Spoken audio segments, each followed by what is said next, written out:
So, here I am having a panic attack. I'm actually nearing the end of it, but I don't want to count my chickens. I don't want to jinx it. Today it's been quite intermittent. It's come in waves. It could arc up again soon. I don't know. I'm still sweating quite a bit despite having the aircon on full blast. I'm still talking quite quickly. My arousal level is still pretty high, so I don't want to call it yet as over, but I have calmed down a lot. And I'll talk about how and why, and I just want to do this video just to sort of explain a bit, because I thought, hey, I'm going through a panic attack now. This is a great opportunity to kind of show people what it's like and give them some really practical tips. Before I do, just a quick disclaimer. I'm not a professional expert on this topic. This is purely a guy talking about his own experience with panic disorder and telling you how he's dealt with it and how he's dealing with it. I've written some notes for this because, you know, trying to stay concise, I'm generally not. I'm generally quite forgetful. Excuse me. And as I said, I'm no expert, and being in a panic attack, that kind of skews your ability to sort of articulate and communicate things. So, just on the whys of this video, a lot of people struggle with speaking openly and honestly, especially with a mental health condition, especially if they're currently suffering from that mental health condition. For me, it's a strength. I can do this. This doesn't feel difficult to me at all. It's a little bit harder if I talk to more people, you know, if I'm physically speaking to them in person. But speaking into a phone camera and then posting it on social media, piss easy. So that is a strength of mine, but at the same time, I want to hone it and make that stronger and build on it. Blooming heck. Okay. Focusing and planning. That's another why. So doing this and writing notes and giving myself an idea of what I want to say, and then carrying out the task of making this video, that's given me an opportunity to focus and plan on focus on something and plan something. And that's really effective in dropping your anxiety and panic, which a lot of people use those terms interchangeably. Just for context, they are separate things. They overlap a lot, but they are definitively separate. Now, that tip comes from a guy called Friendly Geordies. He's a political YouTube comedian.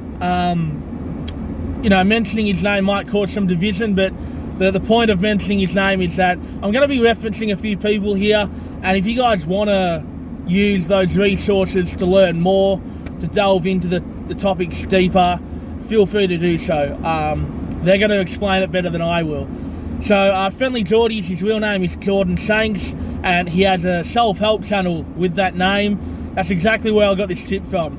A lot of what I've done to cope with my panic disorder and mental health and whatnot has come from him.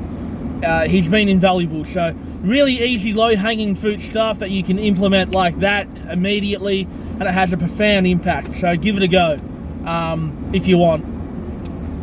And then also, I'm sort of doing this to help others. It's kind of an act of altruism, so doing something bigger than me. And on that topic, on that note, I'm turning this whole experience into, like, I'm giving it a positive association, and that is with helping others. It might not help anyone, maybe no one will watch this, who knows, but I feel like it's either going to do nothing or it's going to help someone. I don't think it's going to have any detriment.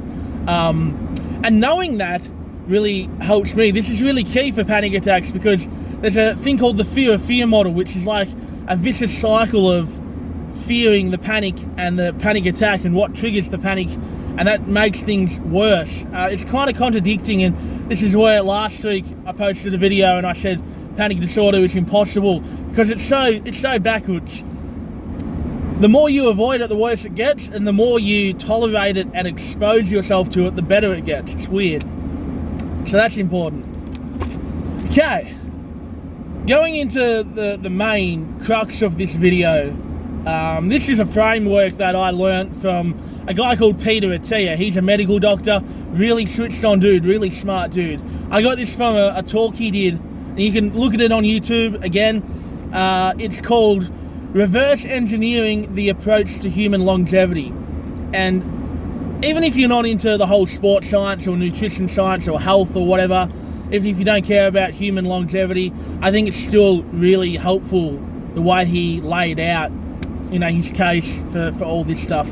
So the framework is you have an aim, a strategy, and a set of tactics. The aim is simply what you want to achieve, that's your goal. The strategy is how you're going to go about achieving that goal.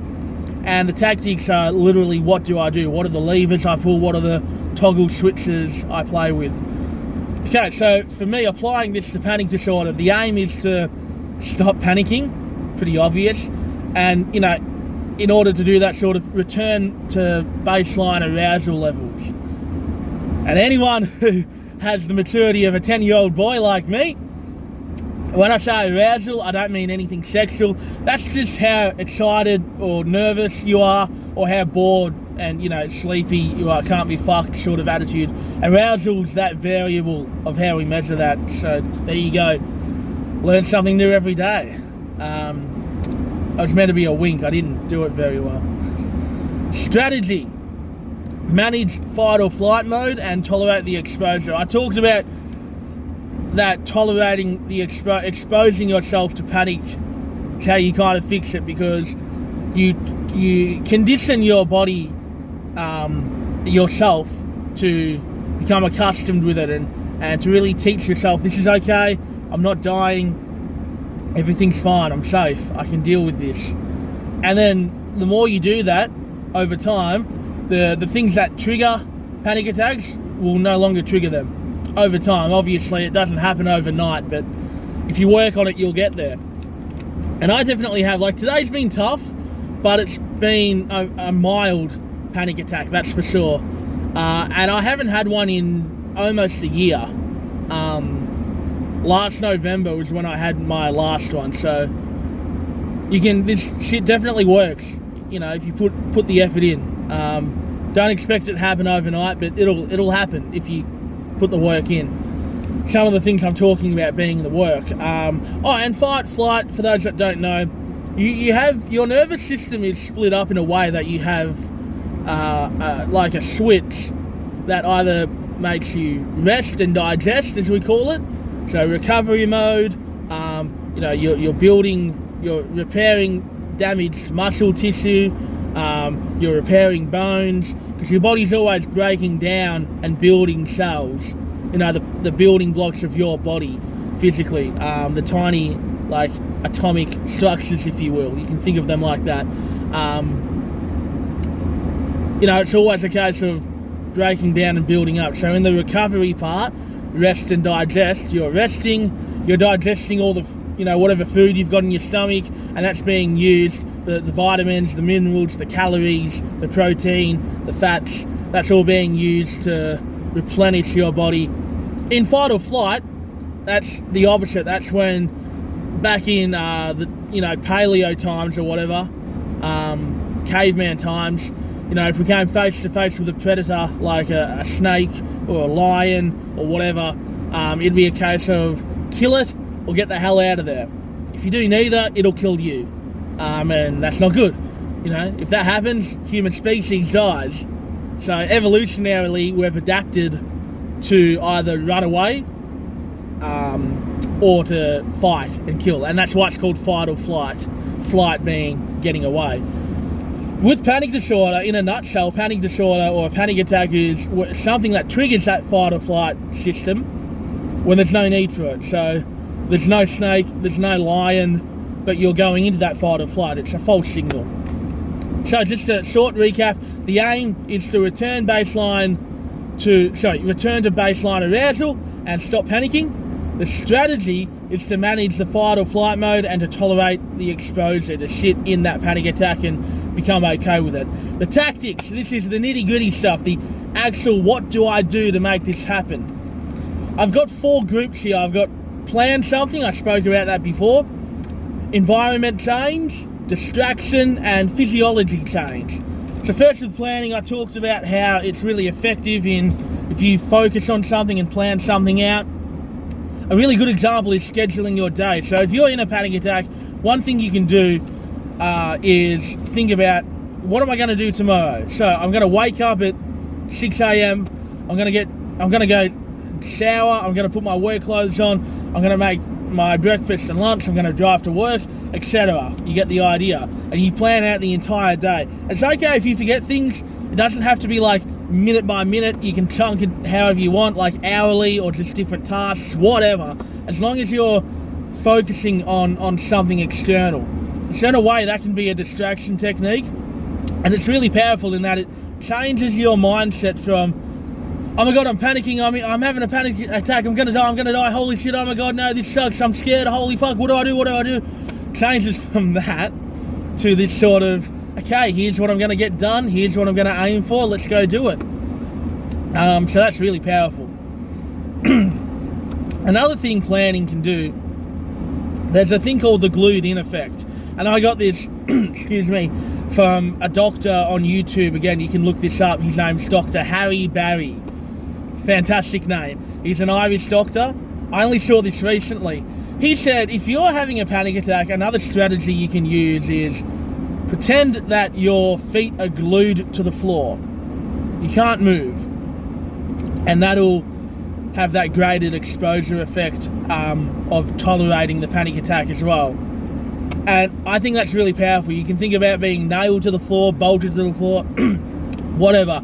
If you're standing somewhere, if you're sitting somewhere, you can't move. Excuse me. And sometimes it's not practical. Like if I was to stay at work today, that obviously I'm moving around. But at other times it is practical. If you're on a train, if you're driving, whatever, you can think of the examples. So, that's planning. Next, environment. So, this is where safe spaces are actually quite effective and quite important. You might hear like woke people talk about safe spaces, and you might hear people who protect free speech, or who say they protect free speech, poo-poo safe spaces. I'm all for free speech, and I genuinely am, and I mean that with honesty. I try to speak as honestly as I can. I think that's kind of synonymous with free speech. That being said, safe spaces are important, because if you're having a panic attack and you're in a stressful environment, bloody hell, my throat's pretty clogged up, which is a panic symptom as well. If you're having a panic attack and you're in a stressful environment, that's just going to add to the panic. That's going to make things worse and worse. It's like you're beating your head against a brick wall. You're not going to get anywhere. You got to change things. You got to give yourself the opportunity to put in those other strategies, those other tactics, to help yourself long term. So going to a safe space, and that can be anything. That can be being with your family, being with your loved ones, being with friends, being with someone that you're comfortable with, talking about anything, someone who can like hug you or whatever you need to be, being at home, being, having a comfortable blanket, whatever, going to a place or a venue that, bloody hell, going to a place or a venue that you have, a lot of, that you've got a really good positive association with, again, with that.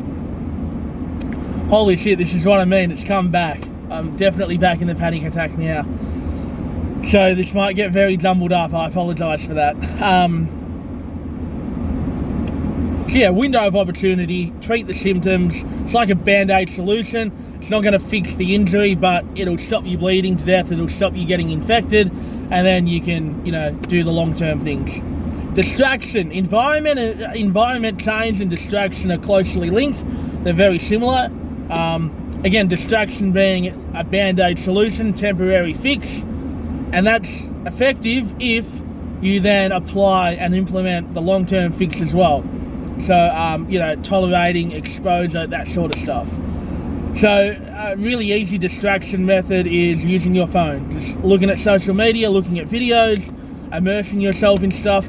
Music is amazing. Because, again, most people who are into music easily build a very strong emotional bond with songs that they like and music they like. And So you've got that association of this is safe, this is comforting, this is relaxing, I'm okay, I'm not in danger. So on the way to driving, where I've driven to do all this, I had my own relaxing playlist playing. It can be anything. It doesn't have to be like yoga stuff and whale noises or whatever, or ocean noises. It can be that stuff, but for me, I'm a rock and roll heavy metal fan, so that stuff doesn't really, I just kind of find it annoying. And you start overthinking about that, and that becomes another stressor, and then you get more panic, and that fucks the whole thing. So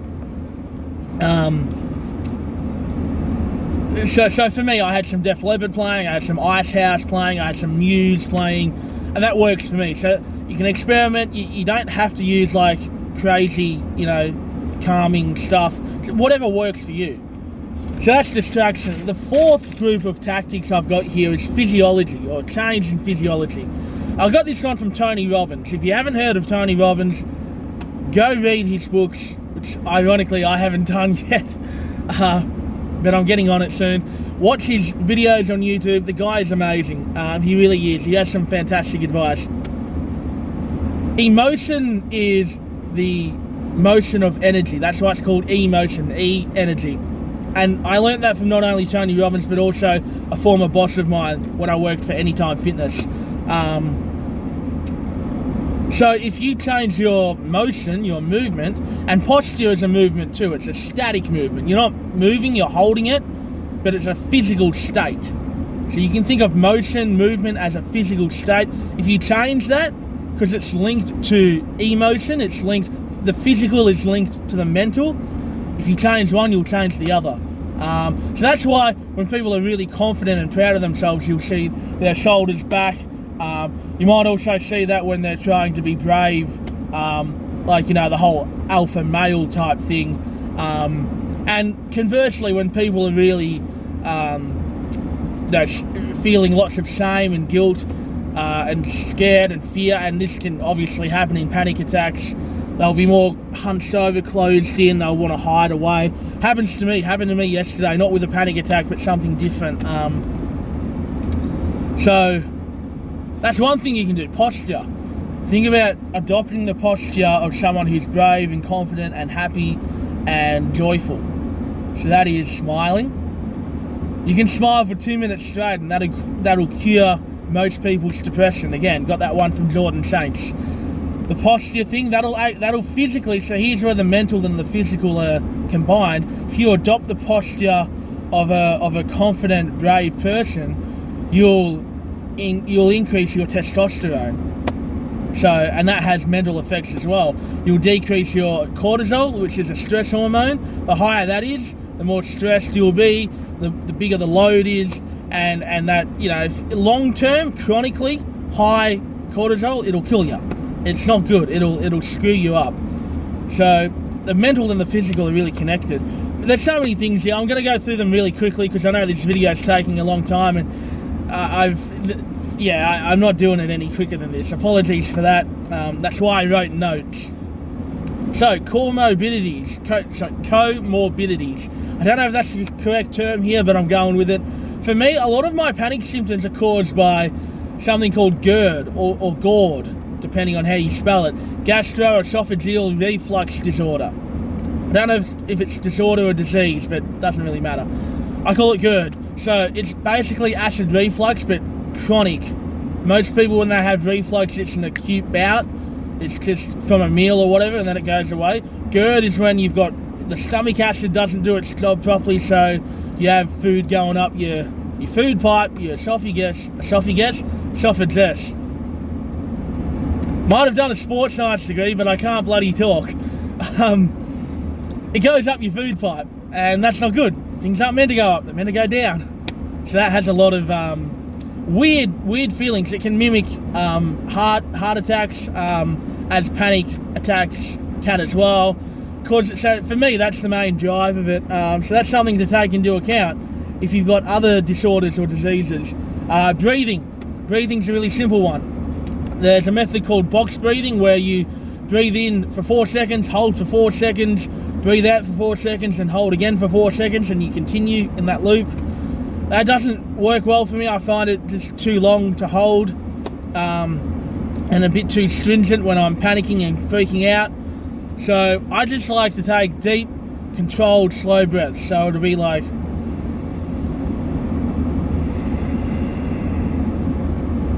and I'll just try to control it and even it out as best as I can. I don't really care about the length. That'll generally help. There's a lot of different breathing methods you can try, and you can look these up for yourself, but as long as you're doing something that's controlled through your nose, in and out your nose, not mouth breathing, and you're not using your shoulders like a lot of people struggle. I'm exaggerating it, but when you're doing that, that's using a lot of unnecessary muscles, and it's going to create fatigue and stress and bad posture and all that. There's heaps of others. There's pulse heart rate, you can check that. Objective data, so that's part of it. If you measure your heart rate and it's not that high, you can go, hey, I'm not having a heart attack, I'm not dying, this is normal, I'm at my default heart rate. Same with like skin blood flow. So if you, I don't know if you can see this, but if you push your finger and let go, it turns white, and then you can see it turn red. It's hard to see in the camera, but when it turns red, that's the blood flowing, that's the circulation. Also a good sign that you're not having any heart problems or cardiovascular problems. That's a big thing I watch out for because of my family history. Also, I'm overweight, so there's a lot of things that play into that. It's another fear of mine. Water, thirst, hunger, they can affect me. Needing to go to the toilet, so needing to burp, needing to take a piss, needing to take a shit. If I try and hold on to those things, they can affect me massively with my panic. I think that's related to the GERD. Talking speed, obviously throughout this whole video I've been talking pretty quickly. That happens when you've got a higher arousal. Posture I talked about, movement, same thing. Sometimes going for a walk can help, sometimes physically moving can help. Other times just staying still where you are in your comfortable safe space can help. And that's pretty much it. Just to close off here, that's a hell of a lot of info, and I didn't mean this to be a full-on lecture because, again, I'm not an expert. This is just what I've learned and what I've applied to myself to make things easier. If I didn't learn anything and I didn't seek help and I didn't learn, I already said learn. If I didn't do any of that, I'd be just as bad as I was the first time. The first time, I dead set thought I was dying. I was convinced that I was dying. I really think the only reason I didn't was because at some stage I said, no, this isn't how we go. This isn't how Doug's life ends. Panic attacks, I'm told, can't kill. I've learned, that's what I'm led to believe. But I felt so close to it that I could barely breathe. My windpipe closed up, everything closed up. It felt like I was on the bottom of the ocean floor with a cinder block on my chest and a cricket ball down my throat. Think about that. That's exactly how, obviously I've never done that before, so I can't say it's exactly how I felt, but I think it's a good analogy. So that's a lot of info. Use it as you wish. This is just what I've done for myself. You're not me, I'm not you. We're different. This is the art of extrapolating from science and from observing and anecdotes. Try it, experiment with it. Hopefully it helps. If not, change it up. Don't keep doing it. I might have missed a lot of stuff. This wasn't meant to be a comprehensive, lecture or whatever. It's a bit all over the place for the reasons I mentioned earlier. I might redo this in the future with some visuals, maybe a PowerPoint presentation, but I just felt like I wanted to get it all out now whilst I'm going through the experience so I can tell you in real time what I'm doing, what helps, how I'm going about this. Then lastly, very last thing, take personal responsibility. Don't blame the rest of the world for it. It's so fucking easy, it really is. Dying's not fun. I haven't done it, but I felt like I have, a lot. It's scary, it scares the shit out of me, it keeps me up at night, it really does. The fear of it and going through the experiences of doing it. So, it's really easy to blame it on external things, but don't. Think about what you can do and do the best you can. Always. Hope this helped, guys. Thanks for watching. Good luck with whatever you're dealing with.